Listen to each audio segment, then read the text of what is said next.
Yo, what's up guys? I've been getting back into Tbate, and I've been thinking about how OP Arthur actually was, even before the war arc. The topic of today will be how strong Yellowcore Arthur truly was at his peak midway through Epheotus, and how he would perform against a lance, like Alea. This matchup has been on my mind for a while, and it's much closer than you may think. A Yellowcore versus a lance does sound crazy, I know, but Arthur is no stranger to punching above his weight class, and has consistently performed way beyond what his monocore might suggest. In Tbate, someone's core stage is not the single deciding factor for how strong they are as a fighter. Arthur says so himself, stating that the only thing you can know for sure is how much time someone has put into cultivating their core. Of course, in terms of mana, capacity, control, and stamina, there's a world of difference between a white core and a yellow core. However, your mana core stage doesn't account for other aspects of combat like physicality, martial skill, battle experience, or even what kinds of spells and mana arts you have trained in or developed. I'll be approaching Arthur's scaling in two separate ways, making conclusions as I go. This mini-arc gives us Arthur's most crucial showing of Phase 2. It highlights the best of what Phase 2 can offer, even more so than the Lucas fight. Upon unleashing his second phase, the mana beast that once looked at Arthur and his party like they were insects instead displayed a trace of fear, indicating a massive increase in power. Arthur states, "A surge of black lightning coiled around my body as I effortlessly dodged the thousands of vines that shot out at me. Every vine that the tendrils touched instantly disintegrated and withered away. I breezed through the onslaught." This augmentation-based application of black lightning seems to combine the strengths of thunderclap impulse with those of being a walking Tesla coil, and I had no idea he had this in his bag before I reread the fight. We learn shortly after that Arthur's lightning attribute skills are focused towards one-on-one combat. On the other hand, his ice attribute skills are meant for a more widespread form of destruction, which he shows off by freezing the entire Elderwood Guardian down to the atoms. Quote, "The Elderwood Guardian rapidly became encased in ice as the very atoms froze in place." The phrasing of Arthur freezing the entire Elderwood Guardian down to the atoms is not hyperbolic here. He does the same thing to Lucas's arm at the end of the Xyrus arc. Already as an orange core mage, he intimidates a corrupted S-class beast, effortlessly evades and disintegrates incoming vines, freezes it down to the atoms, and proceeds to one-shot it. This particular fight gives us an extremely relevant showcase of how Arthur would fight a plant user like Alea, though it might not go as smoothly against her. In the Xyrus arc, we get a comparison between Arthur, Varian, and the strength of a lance. Varian states that it would take 10 of him to keep a mid-white core mage at bay, and he calls this an optimistic estimate. Sorry grandpa, but since the claim is self-admittedly inaccurate here, I'll bump it up to something like 12 variants. Arthur thinks to himself that he might be able to barely contend with 3 variants while in Phase 2. Arthur would have fought much more comfortably against a variant duo, and I believe he'd be a pretty even match for just 2 variants. As a conservative estimate, Xyrus Arthur should make up 1/6 of the manpower, quote-unquote, required to keep a mid-white core mage at bay. For pre-silver Arthur to defeat Alea, he would not only have to bridge the gap to where he could hold the line similarly to 6 of him from mid-Xyrus, but he would have to grow stronger than that to actually fight back. Therefore, an important question to answer by the end of this video is, how much did Yellowcore Arthur grow during Epheotus? This is where beast scaling comes in. It's been stated that you usually need 10 adventurers to defeat a beast of a matching class. Additionally, being higher ranked than the beast you're fighting usually means you're superior to it. As we can see, the gap between same tier adventurers and beasts is very comparable to the gap between a mid-silver core like Varian and a mid-white core lance. If Arthur were to ascend, say 1 or 2 tiers on the adventuring hierarchy, That alone should make him a low lance level contender when unleashing his second phase. By analyzing Arthur's performance in Widow's Crypt, we can establish how strong base Arthur was at the time to draw comparisons to later. After helping the others escape the dungeon, Arthur joins the fight against the mutated Queen's Nala. He cuts off its wing and proceeds to cripple its movements with a lightning-augmented sword swing, but admits to Glory that they can't beat it. Given that the mutated Queen's Nala had an A-ranked adventurer like Professor Glory on the back foot the entire time and held up against the both of them, it should be an A-class beast. The reason for Arthur's lackluster performance here is that he had almost no mana left. If he went in fresh with Thunderclap Impulse active and enough mana to last through the fights, he should be winning this. Placing him at double A rank should therefore be fair, as I believe it was the fatigue that brought him down to an A rank level performance, inferior to an A class beast. Since Arthur will have access to his bond Sylvie in the fights, I'll quickly go over her scaling. In Xyrus, we can pin Sylvie as a double A class beast, at least, both due to her physical strength being far superior to Arthur and also based on her superiority to Groder, an A-class world lion. At the end of Xyrus, it became clear that Sylvie couldn't fight the lances. Byron swatted away her fire blast like it was a toy ball, and Sylvie got blitzed and trapped by Vere's ice straight afterwards, showing how helpless she truly is on her own against a lance. Sylvie and Epheotus, however, who has started her training under Kesses, should be sitting somewhere among S-class beasts in strength, since the next time we see her, she's fighting on par with Silvercore Arthur. I'm not using War Arc Sylvie for this video, but a hypothetical in-between version that I believe sits in the lower end of S-class beasts. Speaking of the lances, base Arthur got completely blitzed by Baron, the same way Vere did to Sylvie. But even though he was vomiting up blood, he still thought he could at least escape if he could only gather enough energy for second phase. When he retracts this statement later and admits that he can't, it's because of the overwhelming speed, power and commanding presence of Vere, who made Alfred and Byron shut up and stop arguing.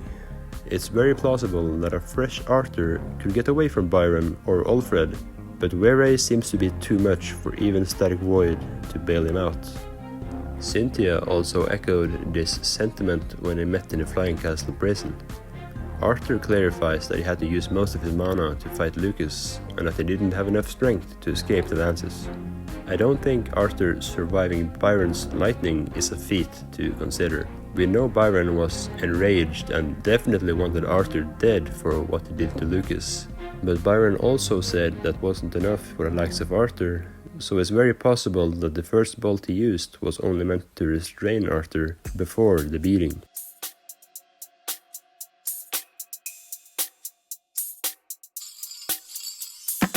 So we made it to Epheotus, also known as Karate Kid in Heaven. Arthur was not allowed to use mana during the speed training phase, pressure training phase, or the Taki phase. Cordry's goal was for Arthur to achieve the max potential of his physical body. Here, we learn that your physical body is the most fundamental aspect of your capability as a fighter, and mana multiplies this foundation depending on the stage of your mana core and other factors. Cordry also notes that Arthur's fighting style is specialized towards dueling single opponents, which could be a weakness in the upcoming war. However, for the purposes of a versus battle, that's a great advantage to have. So at first, Cordry blitzed Arthur over and over, winning instantly for the first 30 battles or so. And only after weeks of time in the Ether Orb had Arthur adjusted enough to call it training at all. Arthur learned to avoid lethal blows and even kept reacting and dodging with his ankle shattered, showing he's becoming more and more battle hardened by building up months worth of combat experience in just a single week of Ether Orb training. After a year in the Ether Orb, Arthur had massively improved in his ability to stay alive against a stronger opponent and resisting overwhelming killing intent. Theresa would make him very well geared to take on a lance. Cordry said at the very start that Arthur's body and mana core weren't nearly strong enough to handle the sort of training that even young Asuras are capable of. By being pitted against a young Asuran prodigy like Taki later and adapting to his full strength without using mana himself, Arthur must have improved massively during the Aerodorp training against Cordry. Arthur quickly began to keep up with Taki even in spite of the handicaps, absorbing the Thesis clan's martial arts by observation alone. The Thesis clan teaches swift and fluid striking, throws that utilize the opponent's momentum against them, energy and movement efficiency, as well as observational skills like judging center of mass and inertia in search of the optimal counter. Even after a year of constant training in the Aerodorp, Arthur was still growing at a pace unlike anyone that Cordry had ever trained. And Cordry has trained hundreds of Asura at this point, some of which have become leading figures in his clan. In their first spar, Taki's opening attack almost blitzed Arthur. The fact that Arthur would adapt yet again and start winning against Taki suggests another considerable increase in his combat abilities.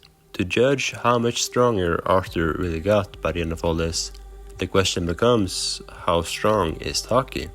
Cordry states he has mastered the basics of the Thesis clan combat art in a quarter of the time of his peers. According to Arthur, he is above any S-rank adventurer and will make them curl up in utter subjection. Taki attacks faster and stronger than anyone Arthur has ever faced, which probably doesn't apply to Byron, but I would apply it to Varian, the Elwood Guardian, and to the suppressed Cordry he's been fighting in the Aerodorp. These are all characters that Arthur has faced in combat scenarios before, so they should apply to this statement. At the end of the 3 to 4 years under Cordry's tutelage in the Aerodorp, Arthur states that he had done nothing but hone his body, reflexes and acuity for combat, and that his new strength was so glaringly obvious that he compares his previous combat abilities and body coordination to that of a toddler trying to walk. Cordry had increased the number of opponents to 4 Asuran kids in total, who all seemed to be relative to each other and of equal threat based on Arthur's layered and intricate evasion and defensive maneuvers to their mana-infused attacks, forcing Arthur to stay a step ahead at all times to survive. At the end of the final session, they failed to land even a single meaningful hit on Arthur in a 4v1. Not even a party of Asuran youths, each one more fierce than any Decathlon adventurer, can take him down despite Arthur's handicaps. And yes, Arthur was doing all this without any mana, even for augmentation. Don't believe me? It was clearly mentioned by Arthur how difficult it is to fight Taki, due to the fact that only Taki is using mana to strengthen himself. He placed a similar restriction on himself while adventuring as Note to refine his physical abilities and regain the sportsmanship skills of his previous life, indicating that it's not a stretch to imagine Arthur getting by on just his physical abilities. As for the question of how it's even possible for a human to perform so well without mana, Arthur's assimilated body has been permanently strengthened by adjusting to Sylvia's beast will in the form of higher physical stats, as well as heightened senses and reflexes. His assimilated body is far more durable than that of a normal human. Not even the world howl of a full-grown world lion was enough to kill Xyrus Arthur with no mana left. Arthur's physical body alone might be more comparable to a C or B class beast rather than a typical human. His mastery of swordsmanship, physical and mental conditioning by Cordry, and inhuman level of combat efficiency learned through years of continuous life and death battles in the Aerodorp is what allows Arthur to bridge the gap and tangle with S-class Asuran youths. This really paints the picture as to how much stronger Epheotus Arthur is compared to his adventurer or early Xyrus self. While the manaless Xyrus Arthur was inferior to an A-class beast, he's now weaving and finding openings against multiple S-class opponents at once. I don't think an S-rank adventurer could have accomplished what Arthur is doing here. Manaless Arthur is demonstrating S-class combat performance in at least some regard. If the improvements to his raw combat abilities are this massive, how strong is he while using mana?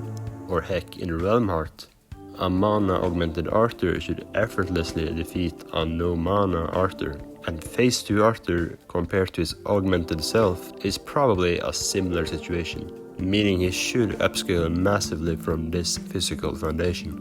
I could see a full power Arthur already being able to react to and respond to Alea's speed. A higher end interpretation is that Phase 2 Arthur could outspeed Alea at this point, but more realistically, I think they are relative. In the hunting trials, raptor squirrels go from outrunning Arthur easily to getting blitzed by Burst Step.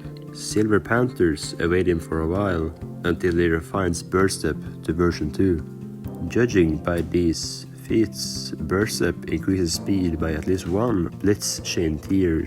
Burst Step is often said to have limited uses, but Arthur practiced the V2 Burst Step for hours straight, and then used it around 10 times fighting the leech-controlled bear.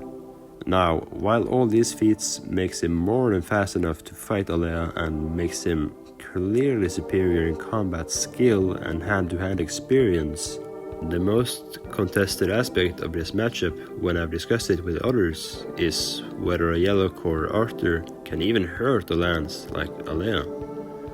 Well, the lances are not exactly indestructible to the rest of Decathlon. We know that even the lances team up to clear S-class dungeons, meaning there's most likely a real risk of harm when dealing with S-class threats. An important point to bring up in regards to lance durability is the fact that silver core mages like Varian and Cynthia can contend with a mid-white core mage in larger numbers. This also establishes the possibility that a large enough number of silver core tier attacks can potentially wear down a lance. Epheotus Arthur going Phase 2 is way above the likes of Varian and Cynthia, and his attacks easily beyond S-class beast durability, judging by the Elderwood Guardian fight, not to mention the progression from orange to light yellow core. The biggest nukes in his arsenal like Absolute Zero and Black Lightning are likely much stronger than they were in his adventurer days. If he lands a clear hit, Phase 2 Arthur might just freeze sap Alea like he did to the EG, or at the very least, he could do that to single limbs or areas at a time, crippling her movements and turning the fight in his favor. Outside of these high-end spells, Arthur doesn't need lance level attack potency to deal ship damage to Alea. Attacks of Cynthia's caliber should be enough if you can keep up the pressure and keep landing attacks, especially against a frozen body part. The ship damage can be achieved over the course of the battle with his various deviant spells, but just as importantly with his swordsmanship that would let him deal damage without wearing himself out in terms of mana. Dawn's Ballade is an Asuran blade forged by Ren Kane, so I have no doubts that he could cut Alea when wielded by such a master swordsman, capable of moving at such high combat speed, even more so if he accelerates with Burst Step. There aren't as many feats or statements to go over for Alea's side, but I'll be analyzing what we do have. She had 50 battle mages under her command during the scouting mission in the Beastglades cave system, all of them stated to be top mages. By top mages I assume, well, silver cores. If these soldiers were even half as strong as Varian on average, that would mean she had roughly 2 whole lances worth of combat power supporting her. Against the Hade's Serpent, Alea was shown mostly restraining the beasts, rather than firing offensive spells. She described it as a gruesome battle for hours, where she lost 5 men by the end of it. This suggests to me that she was a big contributor to the victory, and not that Alea necessarily scales to the beast on her own. We also know that among the lances, she's less of a powerhouse and more of a recon, sensory specialist and battlefield support type. However, her strongest single point vine attack ships Uto's horn, which is a solid showing when fighting someone as powerful as Uto. Knowing that Uto is a retainer much more powerful than even the lances, this feat can be interpreted in many ways. A low-end interpretation is that the hit was a lucky hit, in which case we can only praise the attack potency of her vine, since he was able to ship his horn. A higher interpretation is that Alea is as fast as Uto's casual speed, in which case it's an attack potency plus speed feat for Alea. But I favor the middle interpretation, which is that Alea predicted Uto's trajectory, in which case it's an attack potency plus IQ feat. But more so than Uto, it was the Hades Serpent I feel like Alea fumbled against the most. A lance shouldn't be losing or even stalemating a AA class beast. Now, this all depends on how strong the Hades Serpent truly was. Either the AA class corrupted Hades Serpent is a strong or even stronger than lance level beast we see later, or Alea doesn't have enough firepower to solo something that's closer to a corrupted Elder Guardian or something like that. Lances gather to take on dungeons ranked S-class or higher, implying that no lance can really expect to breeze through an S-class dungeon alone. This would be even more true for Alea, but let's assume Alea could pull it off on a good day. Now, we've already talked about the advantages that Alea has over Arthur, that being her white core, giving her flight, incredible durability and stamina, and masterful control and efficiency with mana. As a final point towards Alea, Arthur stated back when he was a dark yellow core mage that Alea was most likely a white core mage capable of causing widespread devastation if she truly wished to. This implies that, at least while he was still a dark yellow core mage, Arthur respected Alea's attack potency and likely couldn't defend against it at the time. Before we get into the fight itself, here's a quick rundown on each fighter's arsenal. Starting with Alea, her notable abilities are her rose sword, sensory expertise, flight, and her stat advantage against Arthur, especially base to base. Arthur has mana rotation, thunderclap impulse, 4 elements to wield, mirage walk, burst step, swordsmanship with Blanche Ballade, and grappling. In Realm Heart, he has mana vision, static void, black lightning for offense or defense, absolute zero, gravity magic, which as a caveat is more costly than other deviants because of his lack of mastery in gravity. The Phase 2 Beast Will transformation has a limited duration, likely a few minutes, or might end after around 10 high-effort Phase 2 spells. Arthur should be able to weave attacks and scout Alea's fighting style for a time in his augmented base, granted he's maintaining Thunderclap impulse, but must of course enter Phase 2 if he wants to win. During Phase 2, Arthur's combat speed could very well exceed Alea's, and even if they're relative, burst step would be extremely hard to avoid or punish. Black Lightning Augmentation offers reaction speed superiority and protection from vines. Just like the Elder Guardian's vines, it's very possible that most of Alea's vines will be destroyed or at least mitigated by Black Lightning. Restraining him with vines won't work, since his Black Lightning will disintegrate the plant matter fast enough for him to break free. Alea's Rose Sword or her single point vine attack could be strong enough to power through Arthur's defense system, but even if Black Lightning was out of the picture, it's also a tall order to land a clean hit on this hyper-vigilant and very mobile Phase 2 Arthur, especially given his vast combat experience from the Aether Orb, where he learned to minimize harm from incoming attacks and avoid lethal blows. With all these advantages, I believe Phase 2 Arthur will be dominant on the ground, and I can see him setting the pace of the fight unless Alea is able to take it to the air. In return, Alea has very limited options to threaten Phase 2 Arthur. Lunging with her Rose Sword can even be an opportunity for Arthur. For example, he could parry with his own sword and counter with his superior swordsmanship, or he could throw her onto her back using her own momentum. Both options should be muscle memory to him, and he definitely has the speed and reaction time to prepare a counterattack while in Phase 2.